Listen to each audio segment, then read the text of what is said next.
People का एक पत्ता 52,000 ब्राह्मण की साक्षी कराता है महाराज। बहुत ध्यान देना। अच्छा एक बात बताइए कि कई लोग कहते हैं कि कई तुम जहां जहां जाते हो ना, ऐसे जिनके शरीर में ऐसे ऐसे लोग घूमते हैं और घूमने के बाद कहते हैं कि तेरी कुल देवी तुझसे रूठ गई, कहते हैं ना, तेरे से तेरा ये देवता रूठ गया, वो देवता रूठ गया, परमात्मा रूठ गए। तो आप कैसे पहचानोगे कि भगवान आपसे रूठ गया? आप कैसे जान सकते हो कि भगवान आपसे रूठ गया? हमने देवी जी को धोख नहीं लगाई तो देवी जी नाराज हो गई, हमने पिताजी को धोख नहीं लगाई तो पिताजी नाराज हो गए, हमने वो देवता के ये नहीं करा तो वो नाराज हो गए। आपको कैसे मालूम पड़ेगा कि देवता नाराज होते हैं? देवता नाराज होते हैं। याद रखना, संसार में देवता अगर नाराज होते हैं तो कभी किसी का अहित नहीं करते। बहुत ध्यान देना इस बात पर, कभी अहित नहीं करेंगे देवता अगर नाराज होंगे। देवता नाराज होते हैं तो किसी का भोजन पानी बंद नहीं कर देते। देवता नाराज होते हैं तो किसी का खाना पीना बंद नहीं करवा देते। देवता अगर नाराज हुए हैं और आपको मालूम करना है कि देवता मुझसे नाराज हैं, तो कैसे मालूम करोगे? तो केवल एक काम करिएगा, अगर देवता नाराज होते हैं तो सबसे पहले आपकी पूजन पाठ छुड़वा देते हैं। क्या छुड़वाएंगे? रोज मंदिर जाती है, रोज माला उठाकर जाप करती है, रोज गीता जी का पाठ करती है, रोज दिया लगाने जाती है। 4 दिन 5 दिन 6 दिन 10 दिन अगर आप दिया लगाने नहीं गए, मंदिर नहीं गए, पूजन नहीं करी, तो समझ लेना कि देवता मुझसे नाराज हैं, इसलिए मेरा मुंह नहीं देखना। मुझसे नाराज। लक्ष्मी नहीं आ रही घर में, देवता नाराज है? नहीं नहीं नहीं, लक्ष्मी नहीं आ रही उसके लिए देवता नाराज नहीं है। लक्ष्मी नहीं आ रही उसके कारण तुम्हारा अहंकार है। भगवान ने जब दिया था उसको सत्कर्म में नहीं लगाया था। एक बात इससे पहले वाली कथा में कही थी, शरीर चले और तुम्हारे याद है तुम लोगों को? बस उतना याद कर लो, बहुत इतनी बात तुम लोग याद कर लोगे ना, तो आने वाले समय में 2-1 साल में तो तुम या हम बस इतनी याद कर लो। बस हर कथा में से इतनी निकाल लोगे ना, तो थोड़ा तो यहाँ समझ में तो आए, लगे तो सही कि कथा अंदर गई। तो एक बार पहले कथा में, इससे पिछले वाली में की थी, 7 से पहले वाले में, कि तुम्हारे घर में चले और तुम्हारा शरीर चले, तब तक सारा दान पुण्य भजन तीरथ सब कर लो। और क्योंकि तुम्हारी घर में चलेगी तभी तुम दान कर सकोगे, सत्कर्म कर सकोगे, भजन कर सकोगे, शरीर सही होगा तो तीरथ कर सकोगे। अब शरीर ही साथ नहीं दे और घर में तुम्हारी नहीं चले तो कोई तीरथ होए कि दान होए? कैसे भजन करे? कुछ नहीं करना, पीपल का एक पत्ता, उस पत्ते पर थोड़ा सा चावल, पूर्णिमा की रात्रि को अपने हाथ में लेकर, अपने नयनों से लगाकर, शरीर पर से स्वयं उतारकर उसको दरवाजे के पास रख दीजिए। पूर्णिमा की रात्रि को पूर्ण होने पर उस चावल को दूसरे दिन सूंघ कर बहते हुए पानी में डाल दीजिए। महाराज कितने भी रोग से ग्रसित हो गए, पीपल का एक पत्ता 52,000 ब्राह्मण की साक्षी कराता है महाराज। बहुत ध्यान देना, पीपल के वृक्ष में स्वयं नारायण का, मेरे कृष्ण का वास है। स्वयं भगवान गीता के अंतर्गत कहते हैं कि मैं पीपल का वृक्ष हूं। नारायण 52,000 ब्राह्मणों का वासा एक पीपल के पत्ते में होता है। और आपको पहले भी कथा में कहा, बेटी गाय ब्राह्मण बहन ये सब काल का हरण करने वाले हो। शिव का स्मरण करो। कई माताएं कहती हैं, गुरुदेव हमारे यहाँ पर शंकर भगवान का शिवलिंग नहीं है, तो क्या हम बाजार से ले आए? और हमारे यहाँ पर शिवलिंग है तो वो बड़ा है, तो क्या हम उसको पीपल के पेड़ के नीचे छोड़ आए?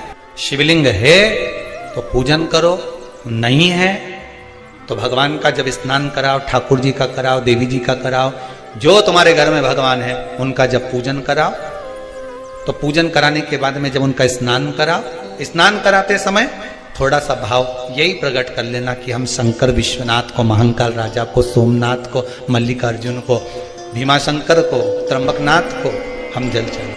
हे तो ठीक है, नहीं है तो देवताओं को बढ़ाने की जरूरत नहीं है। कारण क्या है? तुम तो कर लोगी सेवा, तुमसे तो सज जाएगी, पर आने वाली पीढ़ी करेगी। घर में सेवा उतनी ही करना, उतनी ही रखना जितनी तुमसे बन रही हो। तुम्हारे जाने के बाद घर के बहू बेटा भगवान को डलिया में भर के वृंदावन छोड़िया, ऐसा काम मत करो। जितनी बने उतनी छोटे रूप में सेवा करोगे तो पीढ़ी दर पीढ़ी चलती रहेगी। ज्यादा सेवा को बढ़ा दिया, श्री सुना नहीं, नमस्तु नहा के आओ, श्री शिवा, कपड़े बदल के आओ, नमस्तु, ये कर आओ, जाओ जरा। जितना तुम पूजन को, सेवा को, भजन को, कीर्तन को जितना हवा बनाओगे, जितना डराओगे लोगों को, वो उतने डरेंगे, उतने डरेंगे। सेवा को, भजन को, पूजन को कभी डराने का केंद्र मत बनाओ। ये तो भगवान की मस्ती का आनंद सुख है। लोटा भर के पानी भी अगर चढ़ा रहे हो, शंकर जी के मंदिर में जाकर जल चढ़ा रहे हो, थोड़ी गलती हो गई, भगवान से कह देना तुम्ही ने सिखाया है, हो गई तो हो गई, आप ही ने तो सिखाया, नहीं जानते थे। अब धीरे धीरे धीरे धीरे लोगों को शिव महापुराण सुनते सुनते मालूम पड़ रहा है कि शंकर की कैसे पूजन करना चाहिए, बेलपत्री कैसे चढ़ाना चाहिए, जल कैसे चढ़ाना चाहिए, धतूरा कैसे चढ़ाना चाहिए, चंदन कैसे चढ़ाना चाहिए, काली तिल कैसे चढ़ाना चाहिए। ये लोगों को ध्यान में अब आ रहा है धीरे धीरे। पहले नहीं मालूम था तो हो गई, गलती हो गई, स्वीकार, हमने गलती कर। शिव पुराण कह रही है, भगवान शंकर की कथा कर रही है। चंद्रदेव ने भगवान शंकर की आराधना करी, बालू रेत का शिवलिंग का निर्माण कराया महाराज जी। शिव महापुराण की कथा में आता है, देवराज नाम का ब्राह्मण जो गलत कर्म करता था, चोरी करता था, शरीर में ताप पड़ने के बाद में जब वो शंकर के मंदिर में जाकर कथा सुना और थोड़ी सी कथा सुनकर बाहर निकला, तो उसको केवल कथा का एक तत्व उसके जीवन में उतर गया था, अंश मात्र उसके जीवन में उतर गया था, उसको परमात्मा मिल गया। बिंदुक की धर्मपत्नी चंचुला देवी बार बार कथा में आया, पार्वती जी ने उससे शिव महापुराण की कथा करवाई। क्या करती थी वो चंचुला? काशी में जाकर उसने करा क्या था? पति के जाने के बाद बिंदु जो पानी में डूबकर मर गया, प्रेत योनि में चला गया। पहले भी कथा में कहा, पानी में डूबकर मरा हुआ व्यक्ति, सर्प के डसे से मरा हुआ व्यक्ति और स्त्री के हाथ से या स्त्री के चक्कर में मरा हुआ व्यक्ति ना तो देव योनि में जाता है, ना तो बैकुंठ जाता है, ना नरक जाता है। वो तो बीच का प्रेत बनकर भटकता रहता है, उसकी गति नहीं होती, उसका मोक्ष नहीं होता। चंचुला देवी को लगा था मेरे पति को मोक्ष, तो उसने करा क्या था ऐसा कि वो काशी पहुंच गई, काशी गई, ऐसा क्या करा? चंचुला देवी तो दिन रात फैशन में लगी रहती थी। कभी पति ने अगर धन लाकर दिया तो ज्यादा से ज्यादा पैसा वो खाने पीने में उजाड़ देती थी।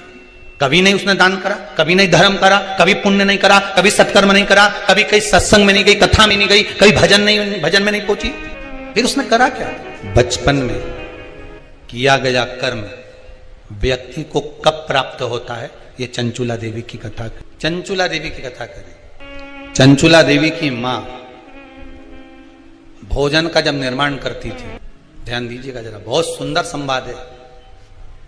शायद आप भी अपने बच्चों को इस चीज के लिए डांटते हो, शायद बचपन का किया हुआ पुण्य चंचुला देवी के कहां काम आया वो देखिए। पुण्य नहीं करा था चंचुला देवी ने, वहां तो खेल करा था। किस जगह पर काम?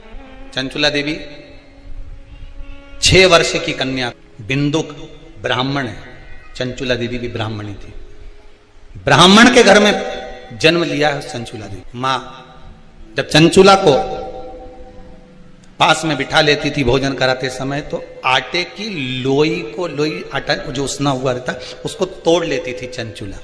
6 वर्ष की चंचुला उसको तोड़कर गोल बनाकर चपटा करती थी, दूसरी लोई को घुमा घुमा कर जो माँ शंकर जी के मंदिर में शंकर जी को जल चढ़ाने जाती थी, उस लोई को वैसा रख कर गोल बनाकर पिंडी बनाकर उस आटे का पिंडी बनाती थी और माँ से कहती थी, माँ देखो तुम जिस मंदिर में शंकर जी को पानी चढ़ाने जाती हो ना, मैंने वो शंकर जी बनाया। ये 6 साल की चंचुला, ये बच्चे आपके भी करते होंगे। जब माँ पापड़ बेलती, माँ जब पापड़ बनाती है ना, तो छोटी छोटी लोई बच्चे छोटे छोटे से हम भी बनाएंगे। और छोटा सा बच्चा लोई लेकर बैठ गया, घुमा रहा है, चिड़िया बना रहा है, तोड़ रहा है, फोड़ रहा है। चंचुला देवी ने भी ये करा। कई लोगों ने पूछा, गुरुदेव चंचुला का पति इतना पापी था, बेकार कर्म करता था, चंचुला कभी भजन नहीं करी, दान नहीं करी, पुण्य नहीं करी, सत्कर्म नहीं करी, कभी उसने अच्छा काम नहीं करा। नमस्तुभ्यम श्री शिवाय नमस्तुभ्यम। पूरे स्वरूप के फोटो आप घर में लगाइए, पर अर्धनारीश्वर स्वरूप का फोटो कभी घर में नहीं लगता। कौन सा फोटो? जम के बोलिए जरा, अर्धनारीश्वर। भगवान शंकर का अर्धनारीश्वर स्वरूप का फोटो घर में कभी नहीं लगेगा, कभी नहीं लगाएगा। मंदिर में आप लगा सकते हो पर घर में नहीं। भगवान शंकर के अर्धनारीश्वर स्वरूप का दर्शन कर ब्रह्मा जी भ्रांति में पड़ गए। तब भगवान शंकर ने कहा ब्रह्मदेव अब सृष्टि की रचना करो। ब्रह्मा जी ने अपनी जंघा से मनु और शत्रुपा को प्रकट करा और उसके द्वारा जो सृष्टि की रचना करी, उत्तानवाद, प्रियवत, कन्या, देवहूति, प्रसूति, आकुति, इनके चरित्र आ गए महाराज। और इनके चरित्र में सर्व सुंदर चरित्र जो आया प्रसूति का आया। प्रसूति दक्ष प्रजापति के साथ में भी आई महाराज। दक्ष प्रजापति के साथ में प्रसूति का विवाह हो गया। माता प्रसूति के गर्भ से 60 कन्याओं ने जन्म लिया। कितनी? 60 बेटों ने जन्म लिया। बेटों को संत बना दिया देवऋषि नारद। दक्ष प्रजापति क्रोध में आकर श्राप दे दिया, नारद मैं तुम्हें श्राप देता हूं, तुम एक जगह पर नहीं टिक पाओगे। अब भगवान श्री शिवाय नमस्तुभ्यं, श्री शिवाय नमस्तुभ्यं। माता देवी की मां कृपा कर, मेरे घर में एक बेटी का और जन्म हो जाए, ऐसी कृपा कर दीजिए। मेरे घर में एक बेटी और हो जाए। स्वयं जगत जननी जगदम्बा बोली तेरे घर में 60 लड़कियों का जन्म हो गया और तू लड़की मांग रहा है। आज का व्यक्ति होता तो बेटी के जन्म के बाद में तो क्या मांगता?